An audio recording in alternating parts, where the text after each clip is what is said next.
So quick story, right? I was in Long Beach, California when I met this lady. Actually, I met her here at home through social media. When I was getting my sickle cell tattoo, right?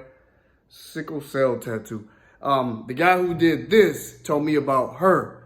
So I started researching stuff, checking stuff out. I'm like, man, her work is I've never seen no shit like this before, man. And I bet you guys haven't either, man. Her name is Ivana, and she's an amazing human, man. You know what I mean? I really hope you guys getting something out of it. Thanks for rocking with me, man. You know what I'm saying? Look, go support old girl. Go to her Instagram page. Do all that, everything. Dude, she's done some work with some celebrities, some famous people, some not so famous people.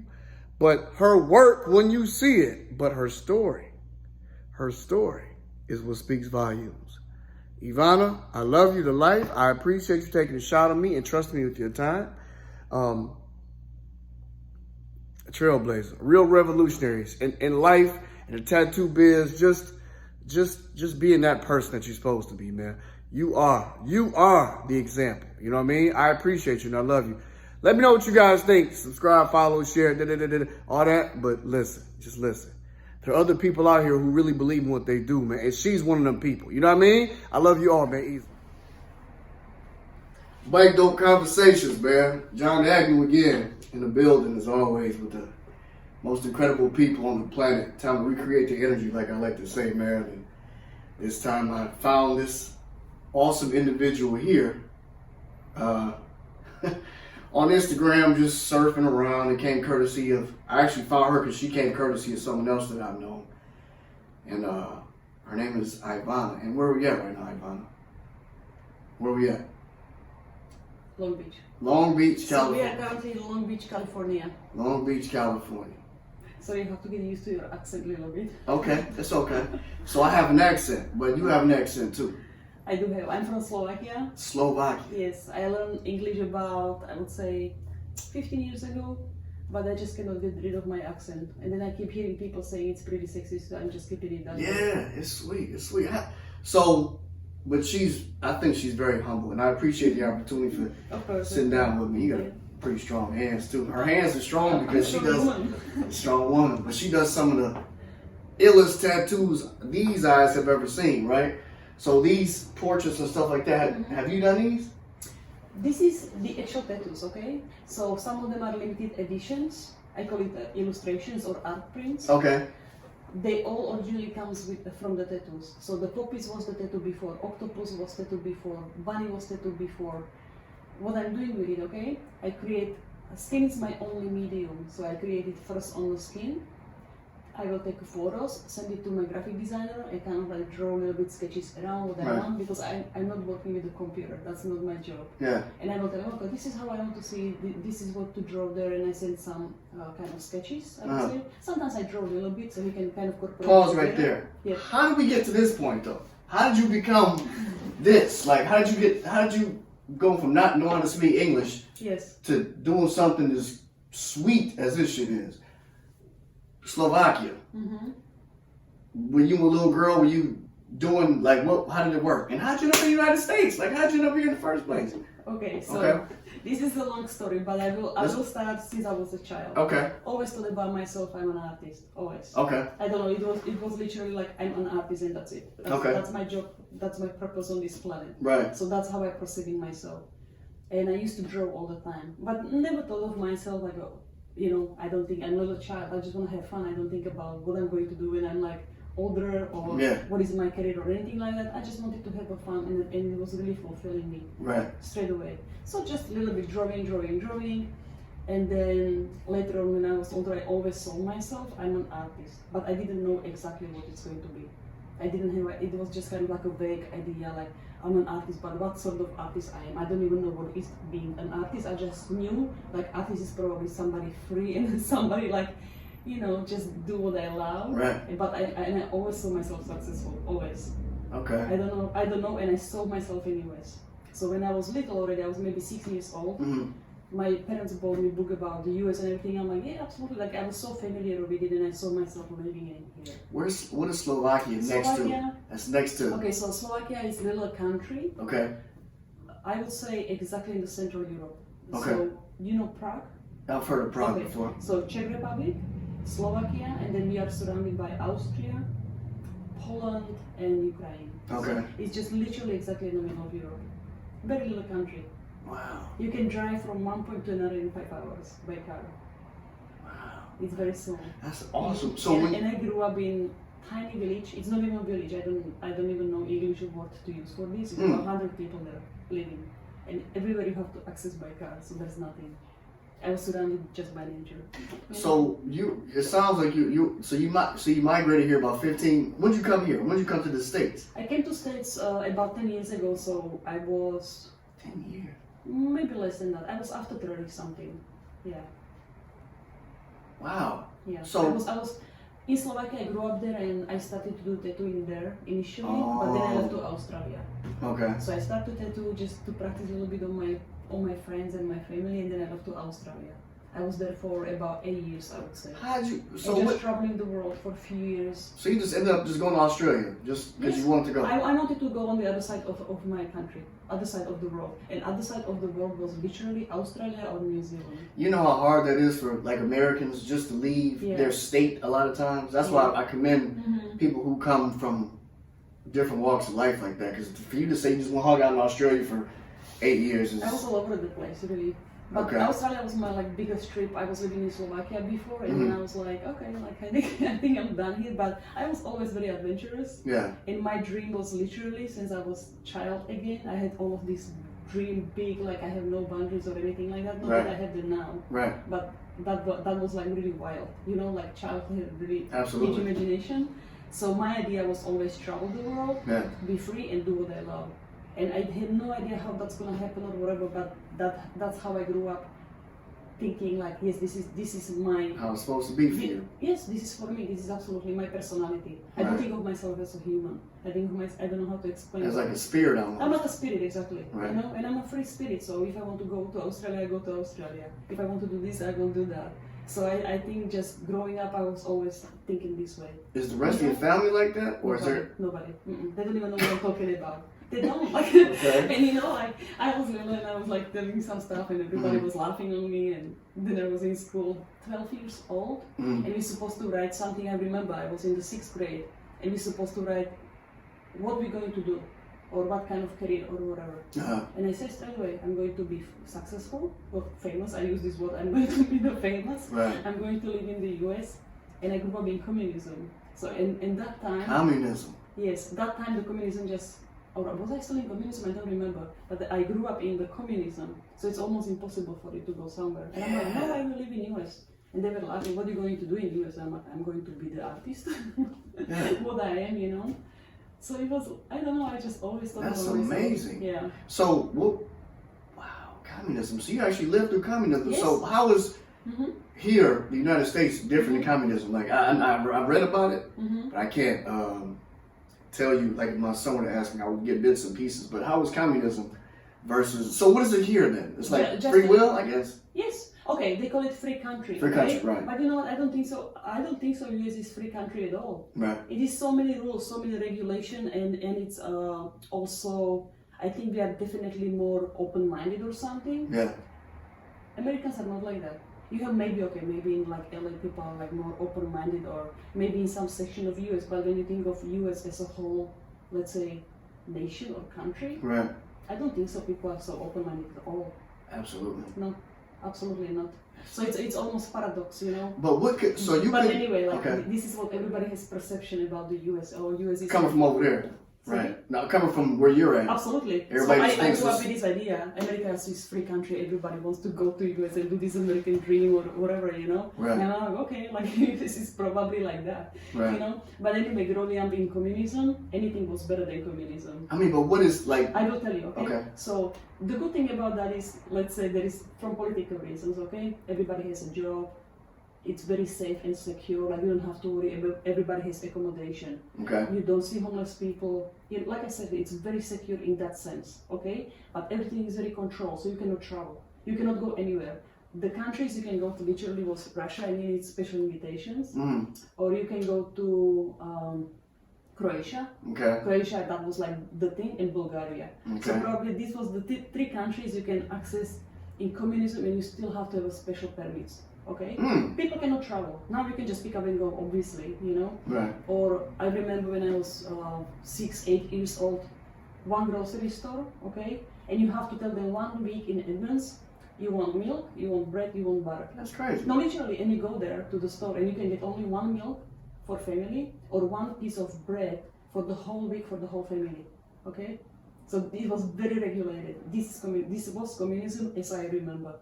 I don't see bananas, I don't see sweets or anything. So I grew up kind of poor, I would say. Yeah. Yeah.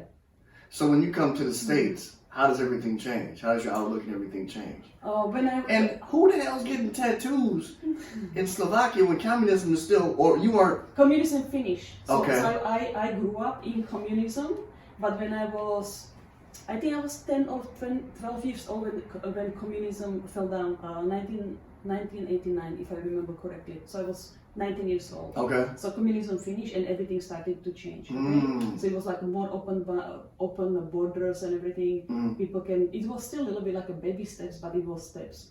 Suddenly everything has to look pretty. Suddenly we have all of these groceries I never saw before. You know, before it was like I saw some little chocolate. I was like, oh my god, chocolate. Who brought it? Somebody was in Germany. Right. I was freaking out because you know, and I was keeping the covers and everything because for me it was like treasure. Yeah, you know? I get it. So that was changing. Yeah. So I grew up in communism, but I experienced the end of the communism and starting to be completely something else. Right. And then I experienced again another different change in Slovakia, and that was becoming a European Union country. So I kind of experienced 3 different eras of Slovakia and I was on all 3 of them. But still, that wasn't what you want to do. You understood that, like you want to still get out. No, I still wanted to get out. You know, like.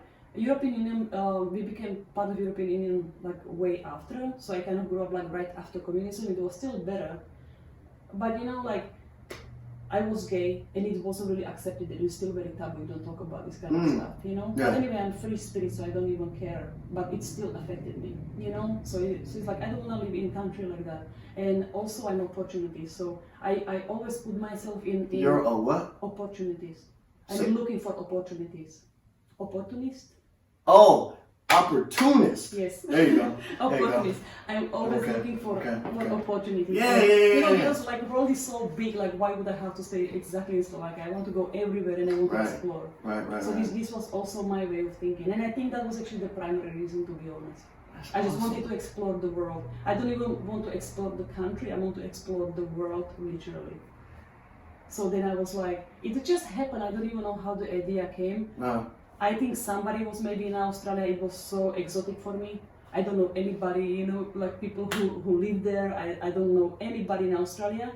And I think I must read about it, or maybe somebody mentioned it or whatever. I'm like, Australia, I want to go there because I don't know anything about it. How are you making money since you didn't have anything, no money when you got to Australia? What the hell are you doing? I started to tattoo in Slovakia. Okay. So I was saving a little bit of the money. Okay. When I left to Australia, I had less.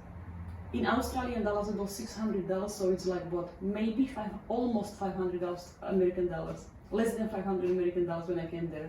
I took backpack, and it was on the check. I didn't have the cash or anything because I was like, oh my god, that's like all my money. It has to be safe. Right. Nobody can rob me. Right. So I had this one check. It was almost $600 Australian dollars, and I came there, and that was it. You know, and I'm like, I'm not leaving back. I'm not leaving back until I make it. So were you like homeless over there in Australia? You were homeless in Australia, or you just walked into a situation where you were living and everything too? Yes. I came literally, and then there was some guy from Slovakia. He was like, okay, I would like, can I like maybe like stay or whatever, you know? I didn't come alone though. Okay. I came with my friend. Okay. So we like, okay, like let's stay here and we will figure it out and everything. So living in old apartment, it was like with another maybe 6 guys or something in 2 little rooms. That's it. You know, the windows were broken. Wow. And when I came there, like... What part of Australia, though? Sydney. Wow. Sydney. That's the capital, no? Or is Melbourne? No, Canberra. Canberra is the capital of Australia, but Sydney is just very close. So did you have get like a dual residency there too, or you were just like visa, or you would... Yeah, visas. Okay. Yes, visas, and I actually applied for the student visas because I wanted to study, something. Something. And yes, and I didn't speak English, so I'm like, I don't really care at this What did point. you? Listen, I was so Oh my God. so naive. Literally, I just Left. Yeah, that's what it sounds tourist like. visas because that's like kind of like a safe visas. I don't want to go on tourist. And $600. Huh? And a couple dollars and $500. That's all what I have. So I'm like, I have to just make it, So where did you learn the English at? In Australia directly. I didn't even learn it in the school. I was just like listening to people. So it took me. I remember exactly the progress. 2 months it took me when I started to recognize this, like it's word. It's because before it seems to me like one long sentence. Yeah. 2 months was literally just for me to recognize words separately. Yeah. I still cannot talk. 6 months I understood kind of like what is the conversation about. Right. But I remember after that 6 months, and I would say between 6 months and 1 year, I kind of like, okay, like a little bit actually understand what they're talking about, but I couldn't carry conversation. I can say words, I remember words, but I cannot carry conversation. But after 1 year, it was fine. 2 years, it took me to learn English. So you said something about 5 minutes ago. You said that you were gay. Yes. What age did you know that you were? Always. Literally, yeah. I was always very boyish. Okay. Yeah. So in America we call those town boys, right? Like a lot of those girls come up like here. a tomboy, right? Yeah. Yeah, always. I was playing soccer. But the tomboys still like the guys though. A lot of tomboys did maybe nowadays, but back in the day the tomboys hung out with the guys, but like the dudes, you know what I mean? Yeah, but because I'm thinking I'm a guy, and I was playing soccer for 10 years. On my brother's registration card, literally. Because nobody can recognize I'm a girl. Yeah. Yeah, so 10 years I was playing soccer. And then my boobs started to grow. I'm like, okay, like I have to stop to play. I couldn't play anymore. Right. So you passed for a guy. Yeah, absolutely. But later on when I was literally... Right, you started developing stuff like that. Yes, absolutely. I was 13 or 14, I think, when I started to I started to look a little bit like, my body started to look like more female. Yeah. So I had to stop, like I cannot play soccer anymore. Yeah. That's amazing. So oh my God. So were there other women that were like gay in Slovakia, or is it like underground? I'm sure there was, but it's very underground. Nobody talks about it. Right. Absolutely. But you can see obviously if somebody's tomboyish or if somebody's gay, I can sense it straight away. Like you just know, But nobody talks about it, of course, So when you went to Australia, is that when did you start? When did you have your first woman experience that? Like when you were still in Europe? When I was in yes, okay. So when I was in Slovakia, even in the school, I was making up with girls. But I was little, like whatever. No big deal, right? Whatever. But I'm saying full on when you knew what you were doing. Full on. I was, I think, 20, 21. But you were where? Around 20. You were in Europe, or you were? No, I was in Slovakia. Wow. Yeah, I was in Slovakia. Yeah. And that was probably pretty different for. It was very different because, like I said, okay. So my first girlfriend and everything, like the only difference was like I was just being myself, okay. Right. But I didn't have necessarily problem like home or anything like that. Like we just don't talk about it. You just don't talk about it. Like everybody knows about it. Talks about it. No. Yes. But then I started to have more problems with like people from my work. Like my boss, she was like, oh, like you're too much hanging out, like with that girl or whatever. And they kind of like giving me a hard time, like not being my friends, which I think was ridiculous. Because how does that affect them? Because I don't want to go out and chase guys or whatever. I'm just not into it. So I'm like, why would I? So I guess this was kind of like starting like in Slovakia, which is hard in that sense. Yeah. Or I go to the bar, like I was with my girl, we were in the bar, and guys just the looks they were giving it to you or making stupid comments. Splash wine in my face, and I don't even speak. I'm just there with my girl, and that's it. We don't even do anything inappropriate, But you can obviously see that we have attraction and all this stuff. Okay. Right. Did you ever get kind of like fights with guys and stuff like that? Since you were like a town woman, like over that kind of situation. When I was little, all the time. I was fighting all the time. Okay. All the time, and then later on I was doing karate, obviously, because I have to like put my energy somewhere. Yeah, that's awesome, man. So how did you end up here? Like you went from Australia to where? From Australia, I left to travel the world. So I was traveling the world for about 3 years, I would say. And you just had a backpack with a tattoo gun. Backpack and that's it, tattoo gun. Yes. So I started with Pacific Islands. I traveled through whole Pacific Islands, like Cook Islands, Fiji, French Polynesia, where I was there, Easter Island, New Zealand, and then I stayed in New Zealand for almost 1 year. So I was traveling, and my idea was sometimes I have to go to bigger city to make money so I can travel more. Yeah. Because I was kind of like that makes sense though. Yeah, and it was working out for me. So I came to New Zealand, I stayed there for almost 1 year, make some money, and travel some more. So then I started like whole Indonesia, Asia, and I was everywhere. I was all over the world for about 3 years maybe. And it happened, like I said, because in the big city. So sometimes I flew through LA, and that time it was MySpace. Okay? Yeah. So I met this owner of the tattoo shop here in Long Beach. Okay. Kerry. And we started kind of like a chat, and she's like, okay, come for the guest spot, and we had like a little chat, and I came here, and then I was thinking, it was actually very nice. Like Long Beach is pretty cool. Like I can actually stay here for some time or whatever. Left another year, I was traveling around the world, then I came back here again, and then she asked me, would you like to work here? I'm like, sure, I can. Just like that? Yes, absolutely. Everything was just happening very naturally. Yeah. And like I said, I like to travel. I don't mind to experience different cities, different things. Right. So for me, it was perfect that time. It was just timing. Everything was timing. It was just timing, yeah. So I came here, I tried it, and I kind of like it, so I stayed. So with the idea with the tattoos, because your tattoos are classified as contemporary art. Now, is that because you said so, or is it because somebody actually deemed it as such? Somebody made it such. It's contemporary. Every like this style is definitely contemporary, and I call my style contemporary, absolutely. But the first time in the history, it was about 1.5 years ago. So this macro museum in Rome. There were art critics from all over the world. Yeah. And okay, this style is contemporary, they pay attention to paintings, they pay attention to, sculptures and different form of arts. So they were thinking, hang on, how about tattooing? Because it's art, and it's such an old art form anyway. Right. But nobody really gives enough value, in my opinion, to it, So did you mentor anybody before you got started, or like? No. That's, like I said, the art critics from around the world. Right. They kind so they were looking for the artists in the tattoo industry, like who would be actually kind of have this contemporary style or something very unique or something different. Yeah. So they picked me, and I sent some photos of my work, and they look at it, and I'm like, absolutely, this is very contemporary style. So I was the only female in the world they chose. In the world? In the world, yeah. Oh, yes, shit. And my style is absolutely contemporary. I think it cannot be more contemporary, Yes. Like all of my creations, pretty much. And that was really beautiful because it was the first time in the history something like that happened.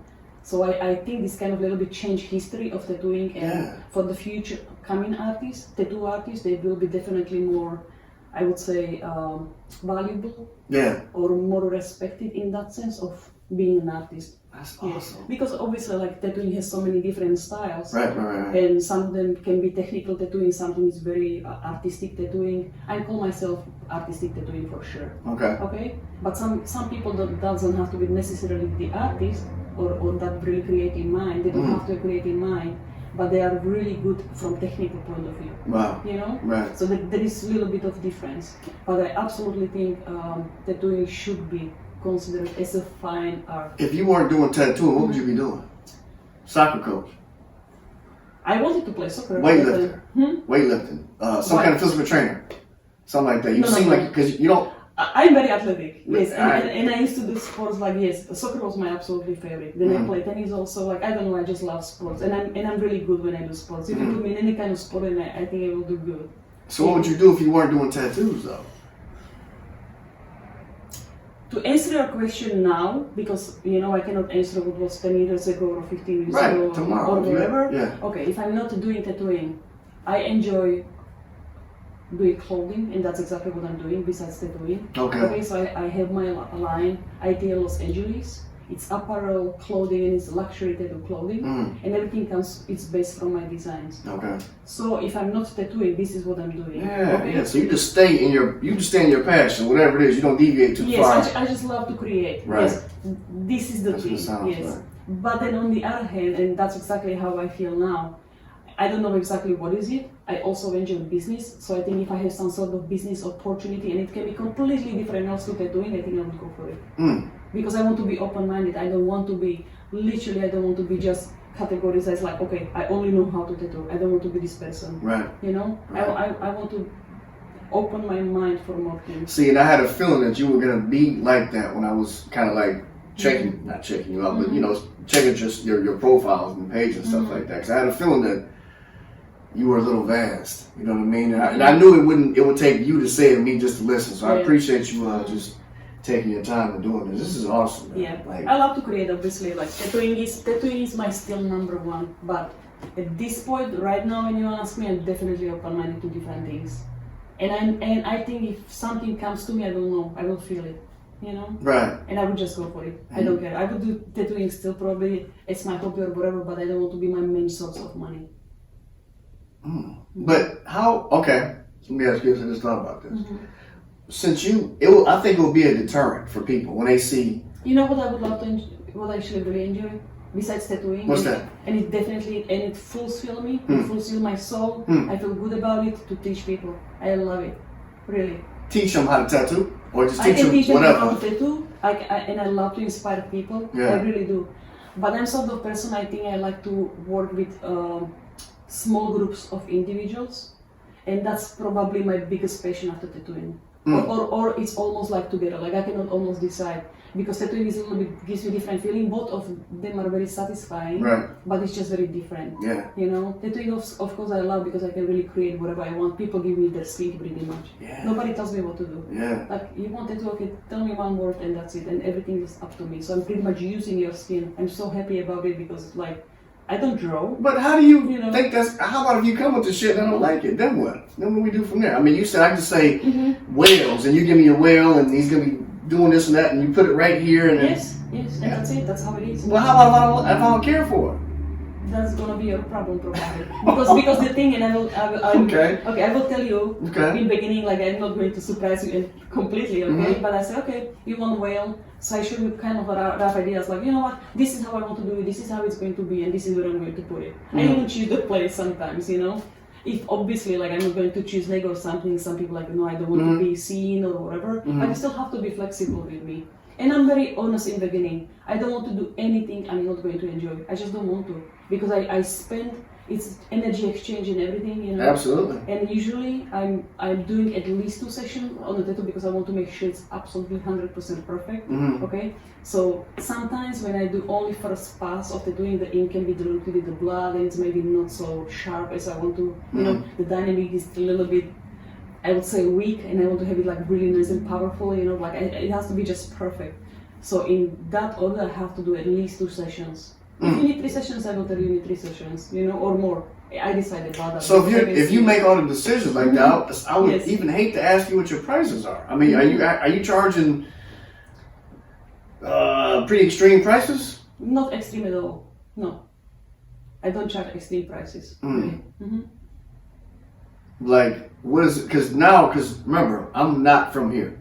So I think everything in Cali is a little bit overextended anyway, price-wise. So I think it depends also of the piece. Okay. So, but just to give you estimate, okay, like on the average, the tattoo from me will cost you, and you have more sessions, okay? Okay. It's going to cost you definitely about 3,000. Okay. Okay. Just about that. Okay. Okay. Yeah, 1,500 is my minimum. And we go from there. But when I say 1,500 is the minimum, it's still going to take me a few hours to create something. You know. So people don't walk into you on the spot and say, "Hey, can I do this?" It doesn't work like that. It doesn't work like that. Because it's a whole.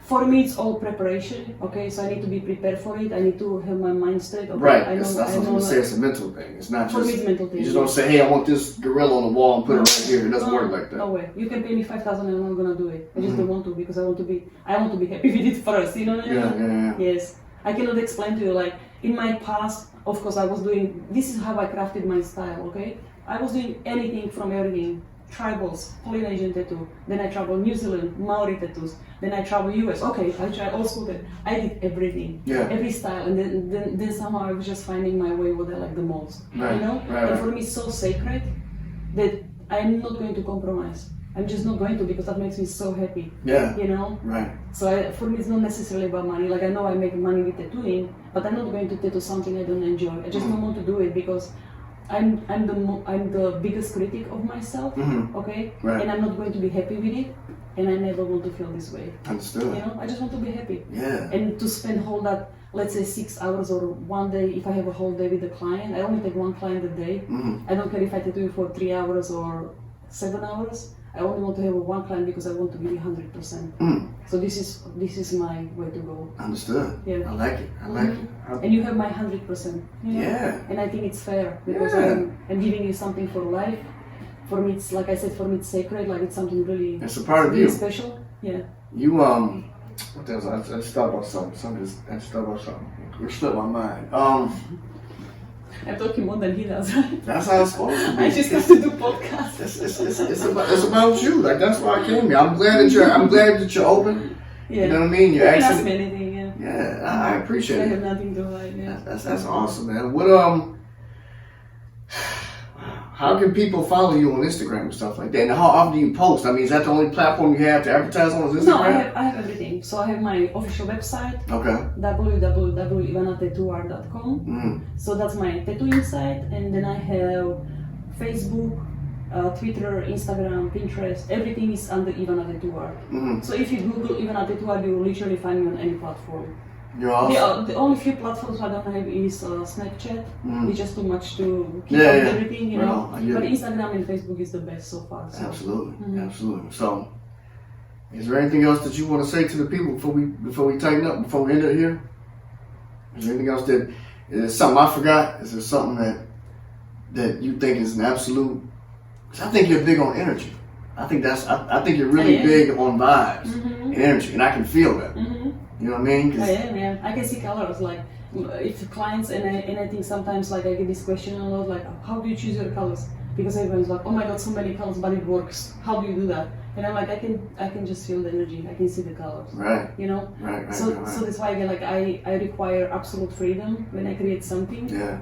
And every time I do color or whatever, I will tell my friend, how did you know that? And I'm like, I don't know, I just felt it, can explain it. Just like I'm here. I just can see it. I literally can see it on you. Yeah. I cannot draw on paper, but I can do it on the screen. And it makes a whole lot of sense now when you speak about all these places.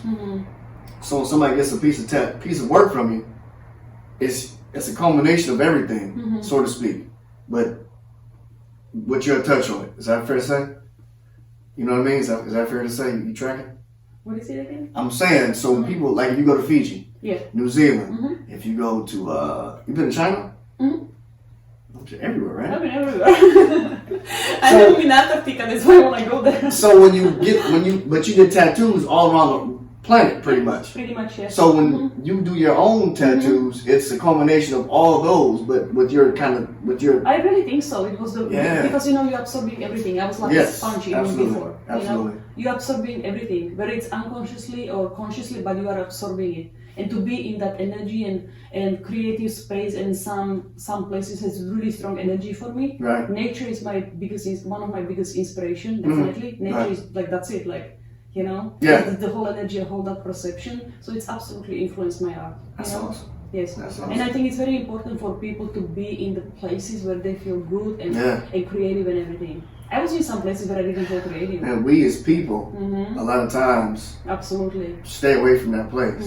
And I believe I wish for everybody, absolutely, like if I can say something. You can say whatever the fuck you want to say. Yes, for people, just to answer your question, if there's anything I want to say. Yes, ma'am. I want to say, like, people should be absolutely true to themselves. Yeah. Because, like, your life is your life.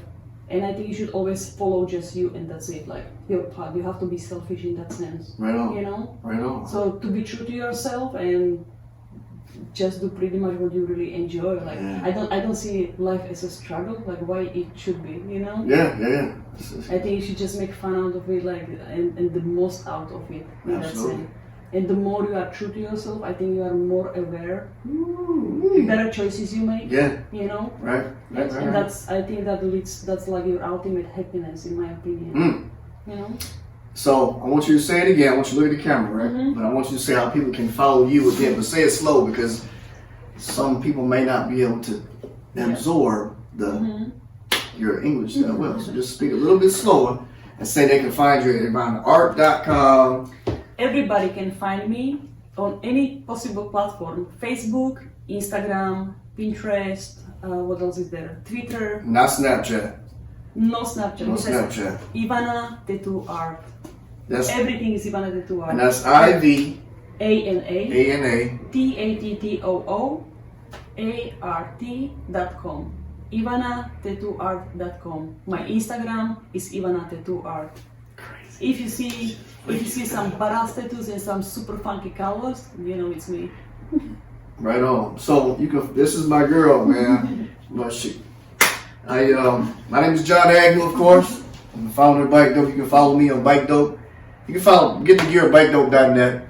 You can follow me on Bikedope Official. Facebook is the Bikedope Group. And Jon Agnew on Facebook. That's JONAGNEW, man. And I appreciate you, baby. Thank you so much. Appreciate you. I hope you had a good time. Nice to meet you. And this is how many times we met before this? This is the first time we met? Ever in the history of life, right? Mm-hmm. So I'm all about building relationships in the network. I believe the power is not in the service, it's in the network, right? So now I can say that I know a little bit about you, but I think that goes a long way. You know what I mean? So hopefully we can link up. And I don't know about you just getting some shit and say, hey, I'm gonna put it right here. And then if I don't like it, you know how it works now. Make an appointment. I don't know if I like that idea, but it's just endless, so I'm preparing. I respect it. Yeah, I totally respect it. I want to make the best job possible, and I want to have that headspace. No doubt about it. No doubt about it. I appreciate you, lady, as always. But I got you, don't worry. Yeah. All right. Easy. I'll let y'all. So, I told you guys, right, that the people I come in contact with are some amazing, amazing, amazing people, man. My universe is just open like that, where I meet people like that. You know, I can't really explain it. It's just my gift. And I use it and I welcome it with open arms every chance I get, right? And she's just one of those people that I was gifted and blessed enough to meet and listen to my intuition, man, led me in the right direction, all the way in Long Beach, California. From Slovakia, though, right? So look, call her, book her, follow her, all that, and build with her. Her tattoos are the real deal, man. Word up. Sorry for the wait, Ivana. I appreciate you. I really do. And I love your life. Besos. Easy.